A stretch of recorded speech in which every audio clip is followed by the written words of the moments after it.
अस्सलाम वालेकुम। मेरा नाम है शबान रशीद और आप देख रहे हैं मेरा YouTube channel web dev passion. आज की इस वीडियो में हम 2 लेक्चर कवर करेंगे, lecture number 40 and 41। 2 lecture cover हम करने जा रहे हैं जी। इसमें हम CSS स्टार्ट करने जा रहे हैं। CSS वही CSS है जो आप मिड टर्म में करके आए हैं। मैं जस्ट यहाँ पे आप लोगों को बता दूंगा। जस्ट प्रैक्टिस आप लोगों की वही है जो मिड टर्म में आप लोगों को करवाई थी, क्योंकि इसमें करवाने वाला तो कोई काम नहीं है, जस्ट मिड टर्म में है जो मैंने आप लोगों को करके दिखाई थी। तो मैं यहाँ पे आप लोगों को बता देता हूँ। CSS है, CSS जैसे कि आप लोगों को पता है ये CSS 3 है। इसका जो लेटेस्ट वर्जन है वो हम CSS 3 का यूज़ करते हैं, ठीक है। जैसे एक बात ये होगी, उसके बाद CSS हम स्टाइलिंग के लिए अप्लाई करते हैं। बस इतनी बात आप लोगों ने याद रखनी है। इसके कुछ मॉड्यूल है जी, सेलेक्टर है, box model, background, clips, border, image, text effect, ये सारी चीज़ें हम इस CSS के थ्रू कर सकते हैं, इम्प्लीमेंट कर सकते हैं, ठीक है। हमारे पास टॉपिक स्टार्ट हो रहा है जी CSS का। CSS 3 राउंड कॉर्नर, मतलब कि आपके पास एक एलिमेंट है, कंटेंट है, एलिमेंट है, उसको आपने राउंडेड करना है। तो वो आप कैसे करेंगे, ठीक है। तो यहाँ पे आप देखें, आपको एक लॉन्ग सर क्वेश्चन दे सकते हैं। ये सारा जो बॉक्स है ना, ये एज इट इज़ ही आपको पेपर में उठा के दे देंगे और आपसे कहेंगे कि इसकी प्रॉपर्टीज़ लिखो। ये आपको सर लॉन्ग में पूछेंगे, ये मुझे भी लॉन्ग में आया था, ठीक है। तो अब ये पिक्चर तो आपको मिल गई। अब आपने इसकी जो प्रॉपर्टीज़ है वो कैसे अप्लाई करनी है, आपने करनी है जी। ये नीचे ना इसकी जो प्रॉपर्टीज़ है वो अप्लाई की गई हैं, ये देखें। आपने कोई भी क्लास ले लेनी है। यहाँ पे आर कॉर्नर्स का मतलब है कि राउंडेड कॉर्नर्स, ठीक है। उसका सिलेक्टर बना लेना है आपने। उसके बाद जस्ट आपने CSS की ही प्रॉपर्टीज़ लिखनी है। आपने बॉर्डर रेडियस 25 पिक्सल अप्लाई कर देना। अब यहाँ पे हमने सिंगल वैल्यू दी है 25 पिक्सल। इसका मतलब ये है कि चारों तरफ हमारा बॉर्डर रेडियस 25 पिक्सल चारों तरफ अप्लाई होगा। हमने पैडिंग और मार्जिन में भी देखा था ना कि हम मतलब कि अगर सिंगल लगाएं तो चारों तरफ होगी, अगर मतलब कि हम इसको इंडिविजुअल भी बॉर्डर लगा सकते हैं। वो मैं आपको बता देता हूँ कैसे लगाते हैं।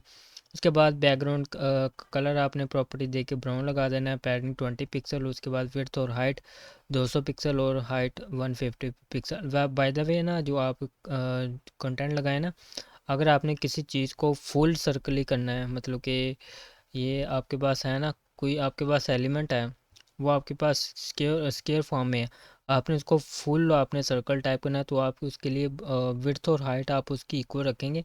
तो आपको ना ऐसे, ये ऐसे नहीं, सॉरी, ऐसे ना आपका सर्कल टाइप बन जाएगा। जो एलिमेंट आपकी विड्थ और हाइट सेम होगी ना, अगर आपने किसी एलिमेंट को सर्कल टाइप बनाना तो आपने उसकी विड्थ और हाइट सेम रख देनी है, ठीक है। उसके बाद बॉर्डर रेडियस 50% देके आपके पास ये सर्कल फॉर्म में वो एलिमेंट आ जाएगा।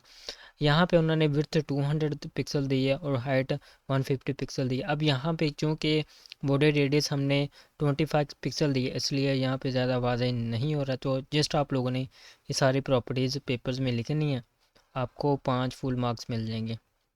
नेक्स्ट हमारे है जी कि आप बॉर्डर रेडियस है वो इंडिविजुअल कैसे अप्लाई कर सकते हैं। अगर आपने टॉप बॉटम देना है, टॉप लेफ्ट देना है, बॉटम देना है, या चारों तरफ अप्लाई करना है। चारों तरफ तो अब हमने देख लिया। अब हमने करना है जी इसको इंडिविजुअल, अब हमने डिस्कस करना है। वो कहते हैं कि if you specify only one value for the border radius property, this radius will be apply to the four corners. वही बात जो अभी हम करके आए कि हमने सिंगल वैल्यू अप्लाई की तो वो चारों तरफ हमारा बॉर्डर अप्लाई होगा। उसके बाद हमारे पास है, वो कहते हैं कि आप इस तरह भी दे सकते हैं इंडिविजुअली। ये हमारे पास है 1 2 3 4। अब ये चारों को हमने इंडिविजुअली डिफरेंट किस्म के हमने बॉर्डर रेडियस अप्लाई किए हैं। तो यहाँ पे हम देख लेते हैं 4 वैल्यूज़ में, 4 values apply to the left. ये जो फर्स्ट वैल्यू होगी ये हमारे पास टॉप लेफ़्ट पे अप्लाई हुई। ये देख हमारे पास कंटेंट है, ये टॉप लेफ़्ट यहाँ पे अप्लाई होगी। दूसरी 50 पिक्सल हमारे पास कहाँ पे वैल्यू होगी, टॉप राइट पर। ये टॉप राइट हो गया हमारा। उसके बाद थर्ड वैल्यू हमारे पास होगी बॉटम राइट पर। उसके बाद फोर्थ वैल्यू बॉटम लेफ्ट पर, ठीक है। तो इस तरह से वर्क करेगी। अगर जो आप 4 वैल्यूज़ आपके पास आती हैं तो मे भी आप लोगों से सर्च शॉर्ट क्वेश्चन में ये ऐसे पूछ लें, ये आपको 4 इंडिविजुअल प्रॉपर्टी दे सकते हैं सर। तो आपसे वो कहें कि इन चारों जो वैल्यूज़ हैं इनको ना आप डिफ़ाइन करें कि कौन कौन सी प्रॉपर्टी कहाँ पे अप्लाई हो रही है, ठीक है। तो आप लोगों ने ये ऐसे लिख लेना है, टॉप लेफ़्ट, फिर top right, bottom bottom right, फिर उसके बाद बॉटम लेफ्ट। उसके बाद आपसे सर 3 वैल्यू भी दे सकते हैं। अब 3 वैल्यू का यहाँ पे क्या मतलब है, हम यहाँ पे स्टडी कर लेते हैं। First value apply to the top left, पहली वैल्यू होगी अप्लाई टॉप लेफ्ट पे, ठीक है। उसके बाद सेकंड वैल्यू अप्लाई होगी top right and bottom left, top right and bottom, ठीक है। बॉटम क्या है जी, बॉटम लेफ्ट है। उसके बाद हमारे पास जो थर्ड वैल्यू हुई वो हमारे पास बॉटम राइट पर अप्लाई हुई। उसके बाद आपसे सर दो प्रॉपर्टीज़ का भी पूछ सकते हैं, तो इनको भी हम स्टडी कर लेते हैं जी। तो ये देखिए आप, first value apply to the top left and bottom right. अब बॉर्डर रेडियस की यहाँ पे बात हो रही, मार्जिन और पैडिंग की बात नहीं हो रही, याद रखना, ठीक है ना। First value apply to the top left and bottom right. जो पहली वैल्यू होगी वो टॉप लेफ्ट पर और बॉटम राइट पर अप्लाई होगी। और उसके बाद जो ये सेकंड वैल्यू हमारे पास, वो हमारे पास अप्लाई होगी टॉप राइट और बॉटम लेफ्ट पर, ठीक है। तो इनको जस्ट एज इट इज़ आप लोगों ने स्टडी आउट कर लेना। उसके बाद CSS में आपने बॉर्डर पहले हम लगाते थे, अब यहाँ पे जो हमारा टॉपिक है कि आप इमेज को CSS बॉर्डर भी एज अ बॉर्डर भी लगा सकते हैं। कैसे लगा सकते हैं, यहाँ पे हमारे पास तीन पार्ट हैं इसके। मतलब कि इमेज को आपने एज अ बॉर्डर लगाना है। The image uses as a border, image को हम एज अ बॉर्डर यूज़ कर सकते हैं।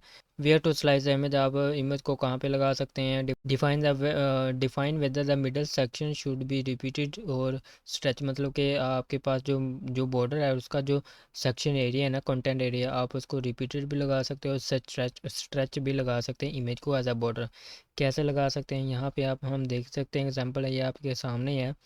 हमने लगाया जी, यहाँ पे हमारे पास आईडी सिलेक्टर है, ठीक है। उसके बाद हमारे पास कर्ली ब्रेसेस आ जाती हैं। ये आपके पास बॉर्डर 10 पिक्सल सॉलिड है, ट्रांसपेरेंट, मतलब कि उसका जो कलर होगा वो ट्रांसपेरेंट हो जाएगा। 10 पिक्सल हमारे पास सॉलिड का बॉर्डर लग जाएगा। अब इमेज को एज अ बॉर्डर लगाने के लिए हम प्रॉपर्टी का यूज़ करते हैं, बॉर्डर डैश इमेज। उसके बाद हम URL देते हैं। यहाँ पे हमारी पिक्चर होती है और ये हमारे पास 30 इसकी विड्थ और आ जाएगी। उसके बाद राउंडेड आ जाएगी, ठीक है। तो ये आप देख सकते हैं, इसकी जो पिक्चर है ये आपके पास लग चुकी है, ये इस पर अप्लाई हुई है। उसके बाद स्ट्रेच भी आप इसको कर सकते हैं। यहाँ पे देखिए इन्होंने लिखा हुआ है here the middle section of the image, image का जो मिडल सेक्शन है रिपीट हो रहा है टू क्रिएट द बॉर्डर, ठीक है, जो कि बॉर्डर को क्रिएट कर रहा है, ठीक है। ये हमारे पास डिफरेंट किस्म की इमेजेस हैं, ये रिपीट हो रही हैं। उसके बाद स्ट्रेच का भी आप लगा सकते हैं। ये हमारे पास स्ट्रेच की शेप है, ये वैसे तो हम लगाते नहीं हैं वैसे रियल लाइफ में, ठीक है। उसके बाद CSS3 border image different slice values, इसकी आप डिफरेंट वैल्यू भी दे सकते हैं, 50 राउंड दे सकते हैं, 30 राउंड दे सकते हैं, ये ना इसकी वैल्यूज़ होती हैं। उसके बाद एग्जांपल 2 है। उसके बाद CSS के बैकग्राउंड के प्रॉपर्टीज़ है हमारे पास। तीन तरह के हमारे पास बैकग्राउंड प्रॉपर्टीज़ हैं, background size, background original, background clip. Background size हमारे पास साइज़ कवर हो सकता है या कंटेन हो सकता है। बैकग्राउंड ओरिजिन आपने एक्स एक्सिस करना है, वाई एक्सिस करना है, मतलब कहाँ से आपने बैकग्राउंड स्टार्ट करना है। उसके बाद बैकग्राउंड क्लिप है, ये इसको हम नीचे वन बाय वन हम इसको देख लेते हैं। सबसे पहले हमारे पास है जी CSS मल्टीपल बैकग्राउंड। अगर हमने CSS में मल्टीपल बैकग्राउंड इमेज अप्लाई करने तो वो हम कैसे लगाएंगे, अभी नीचे हम इसका सिंटैक्स देखते हैं, देखते मैं आप लोगों को दिखा देता हूँ। तो यहाँ पे पहले हम स्टडी कर लेते हैं। CSS3 allow you to add multiple images for an element through the background image property, ठीक है।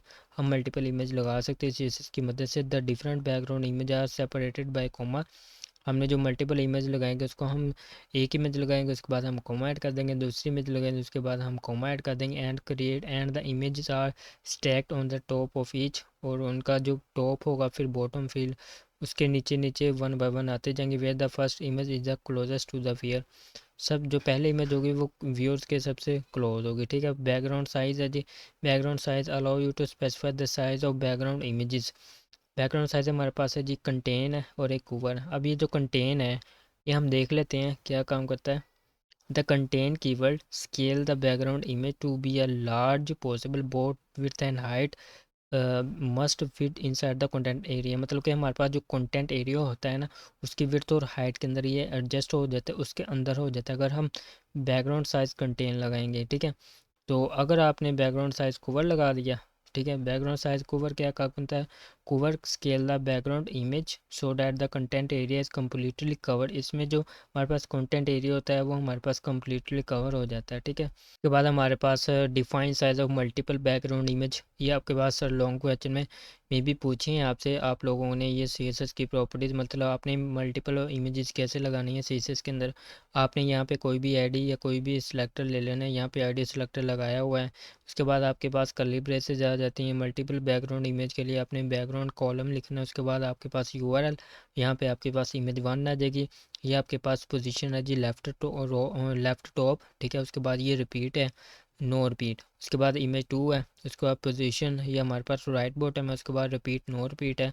थर्ड हमारे पास इमेज है जी, इसकी पोजीशन है जी लेफ़्ट टॉप। उसके बाद इसकी रिपीट है जी रिपीट।